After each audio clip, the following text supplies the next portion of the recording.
गुरुदेव के पास इसी रेवती रेंज पर मैं बैठा हुआ था।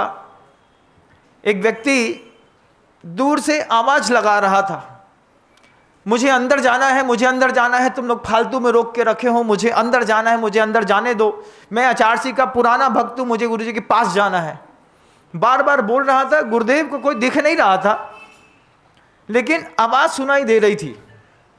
आवाज सुनाई देते साथ ही उन्होंने अजमेर के किसी गोधा जी का नाम ले लिया। बोले ये अजमेर के गोधा की आवाज है, इसको अंदर बुलाओ। हम वैयावत्ती कर रहे थे, गुरुदेव के कानों में सिर्फ आवाज आ रही थी गोधा जी की, और गुरुदेव ने उनको बोला कि ऐसा पंजे में इशारा करते हुए मुझसे बोले, गुरुवर ये गोधा की आवाज है, इसको बुलाओ। हम बाहर गए, हमने कहा आप में से कोई गोधा जी है? उन्होंने, मैं अजमेर से आया हूं, मुझे आचार्य के दर्शन करना है, इन लोग रोक रहे हैं। हमने कहा चलिए गुरु जी के दर्शन करा देते हैं। गुरु जी के दर्शन कराने के लिए मैं गोधा जी को जैसे ही गुरु जी के पास लेकर के गया, वृद्ध थे वो, और डंडी साथ में थी, चश्मा अच्छा सोने का लगाए हुए थे। जा करके डंडी को ऐसे किनारे फेंका और पूरा का पूरा सीधे जांग में हाथ धरा। हमने जैसे देखा कि इसने गुरुदेव की जांग में हाथ रखा है, हमने कहा नीचे पैर है। बोले मैंने पता है नीचे पैर है, गुरुदेव आपका कैसा चल रहा है? अब जैसे ही उन्होंने ऐसा दबाया गुरुजी को, गुरुदेव आपका कैसा चल रहा है? अब हम देखे तो हमको बात तो समझ में आई कि इनका और गुरुवर का कोई पुराना संबंध है। जब वो आराम से बैठ गए, मुस्कुरा रहे थे, दोनों आपस में संवाद कर रहे थे, मैं गुरुदेव को देख रहा था कि इनको देख करके गुरुवर को कितनी खुशी हो रही है।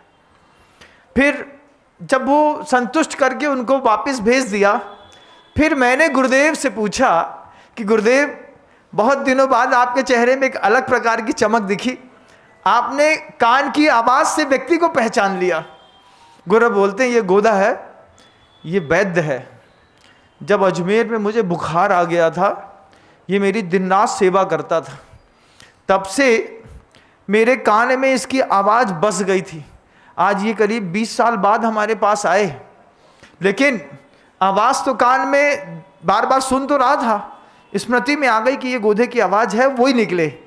उस दिन मैंने देखा कि बड़े बड़े आचार्यों की एक बार कहीं भी सेवा कर दो, वो बरसों गुजर जाते हैं लेकिन अपने सेवक को कभी भूलते नहीं हैं।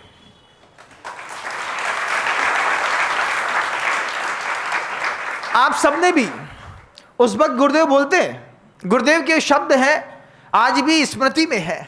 गुरुदेव ने कहा कि बहुत सारे लोग होते हैं जिनको मैं आशीर्वाद देता हूं, लेकिन कुछ लोग ऐसे भी हैं जो आशीर्वाद को खींच लेते हैं।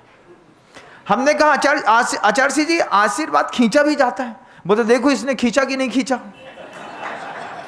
मैंने तब समझा कि जो गुरु की भक्ति करते हैं पागलों की तरह, गुरु की कृपा उन पर बरसती है बादलों की तरह।